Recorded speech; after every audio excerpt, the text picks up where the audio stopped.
James Khan is one of the UK's most successful and dynamic entrepreneurs. He's amassed an £85 million fortune through creating global recruitment businesses and from his private equity empire in London's Mayfair. With an impeccable track record of creating and managing companies, he's now taking this first-hand knowledge on the road to mentor 6 of the UK's most vibrant small and medium-sized enterprises. He's on a mission to navigate the entrepreneurs through the challenges they face, to seize market opportunities, and to boost their bottom line. With James's nearly 30 years of business expertise, will the young companies make the change or stick to their ways? The Business Class begins here. Today we've got 2 entrepreneurs who are addressing a dilemma that's faced by much of our youth. Should they go to university? And if not, what are the alternatives? I remember my own journey through this very question, and I'm quite keen to understand just how our entrepreneurs today believe they can add value to this decision, which is actually life-changing. Joining me now is Albert Ellis, CEO of Harvey Nash, and Matt Hamnett, Managing Director of Capita Talent Partnerships. Albert, nice to meet you. Matt, welcome to the Business Class. So, before we get on to the company in question, let's discuss the sector in a bit more detail. This business is operating in the professional services space with a particular focus on the education and job market for young people. 50% of young people in the UK today go to higher education. Youth unemployment is over 20%. Serving this group is a great idea. Albert, is this a business opportunity where you think employers are prepared to pay for this service? Well, I do believe it's a business opportunity. In fact, I've seen the big 4 accounting firms starting to look at alternative ways of drawing talent into their organisation. And in fact, some of our clients are saying they're not looking at the CV any longer as much as they're looking at the potential. This could be quite an attractive and lucrative market. I think so, and I think there's another angle to this, which is we're talking about young people making really, really important life decisions, and what we're also seeing, because of some of the changes in the information, advice and guidance world for young people, actually a market emerging in the provision of those services to young people as well. So this broad territory, I think, is really, really interesting for a business. Okay, James, let's take a look at the 5th company in our series, a company hoping to create a bridge between education and recruitment, not going to uni. Hi, I'm Spencer Melman. I'm the Managing Director and founder of Not Going to Uni. We were founded in 2008 and we now have 17 staff. Hi, my name's Craig. We have offices in Essex, Cornwall and Yorkshire, and this year we expect to turn over around 1.6 million. I was approached back in 2008 by a young guy who was only 17, been accepted to study law at university, but he couldn't find a website to show him what his options were. So we chatted, we decided on the name Not Going to Uni, and we decided to put things right.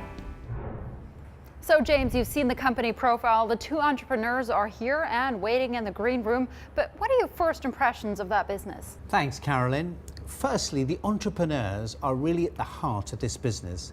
Spencer did not go to university, but has been successful in recruitment. Craig did go to university and felt compelled to get involved in this particular space. I think it's really impressive how their individual experiences resonate with the many thousands out there who feel the same way. In each episode, we look at the 2 biggest challenges the entrepreneurs have flagged up to us. Here's Not Going to Uni's first one. One of the challenges we face is ensuring that SMEs can get to use our systems. We currently work on an advertising-based model, so you pay for a service, we attract young people, and hopefully you take them on. What we'd like to do is look at flipping that and make it a pay-on-performance model. So when the young person is engaged by you, we then have a charging mechanism. And we're wondering, is that the right way to go? This is about change in mindset as much as anything else. They need to be outcome-focused. Right now, they're a conduit between students and firms, just like a portal. So there's not enough value in there for customers. I think if they split their thinking into projects and delivery, they'll add more value to clients. Albert, do you not think that might be more lucrative for them? Yes, they've got to avoid the absolute commoditisation of what they're offering. And it's an area in the market where salaries, obviously at the entry level, are quite low relative to the rest of the market. So they've got to look at adding value. What can they do, actual services, human capital services, to bolt onto their core service so that they can add value to the clients? This proposition looks really attractive to the mainstream corporate sector, but do you think not going to uni should be offering this within the SME market? My reservations on the SME market is there's simply not enough scale and volume in those opportunities to justify sometimes the limited investment you've got to put up front. My pushback would be, if SMEs employ 80% of apprentices in this country, can you afford to grow a business that's about apprenticeship opportunities and not have a proposition that works for that part of the market?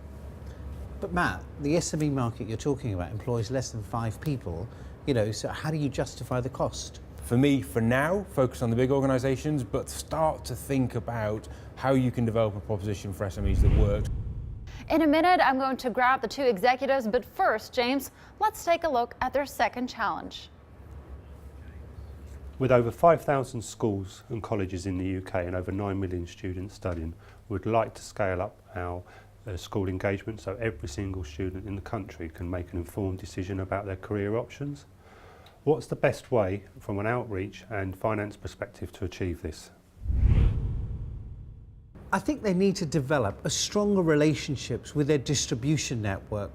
For example, people who need to advertise their jobs, I think they also need to appoint a dedicated resource like a school's liaison officer to monitor these relationships. They need to get the individual to focus on key regions and create an efficient environment which matches candidates with their client needs. So Albert, what are your thoughts on that? Well, I'm a great believer, James, in developing strategic partnerships. What we've seen with this business already is that it doesn't have scale as an advantage. Limited in headcount, what are they going to do? How are they going to get out to those schools? The market. They're going to have to identify strategic partnerships. Absolutely agree. Partnerships are critically important here, whether that's with academy chains, whether that's with local enterprise partnerships that give them really credible routes to work with individual schools. The other thing for me here is about digital. If you want to engage with young people, if you want to inspire young people, they consistently tell you, come to me. We've got the 2 owners waiting in the wings, but before we bring them in, let me give you a quick recap. We now understand more about the professional services sector with a focus on recruitment and education. We've looked at one of the new arrivals into that market. Our mentors have weighed in on their biggest challenges. I think it's time for our experts to meet Spencer Melman and Craig Aberhart. Gentlemen, welcome to the business class. Thank you, nice to see you. Nice to see you. Lovely to see you both. Gentlemen, welcome to the business class. We've taken on board your challenges. The question is, will you take on board some of the advice that was discussed by the panel? Spencer. Well, I think there were some very good points raised. There's lots of things there that we can pick the bones of that will probably give us some food for thought. I quite like the thought really of introducing some project management alongside our services. It's really just trying to get under the skin of what that really entails with the level of manpower we've got, the level of resources that we've got, because we've got quite a nice product set that we sell, and it's got some high value products, some lower value products, but I do agree that perhaps we don't embed the client perhaps close enough into our engagement process with young people. So I think that is something for us to look at. We've almost come to the end of the show, but as promised, here's the Twitter question for you, James. Miss Ambitious asks, when applying for funding and creating financial forecasts, do I factor in an hourly rate for myself on a daily basis? James, what do you think? That's actually a great question. I'll tell you why. Whenever I meet entrepreneurs and they put a business plan together, the one thing they always forget is to put their own income in. And when, as an investor, I look at that and say, if you're not telling me that this business can generate enough cash to sustain your own lifestyle, is it a hobby or a business? So I think when you don't put your own income in, it's a real detriment to the business. So my advice to people out there is make sure when you are putting a business plan together, you have to put your own income in. And I wouldn't put it as an hourly rate or a weekly rate. It should be the equivalent of an income that you need to sustain yourself to be able to run that business successfully. Thanks, James. As always, great advice. And if you want to ask James a question, tweet us using hashtag CNBC BizClass. That's it from me. I'm Carolyn Roth. And I'm James Kahn, and we'll see you next time when a new company enters the business class.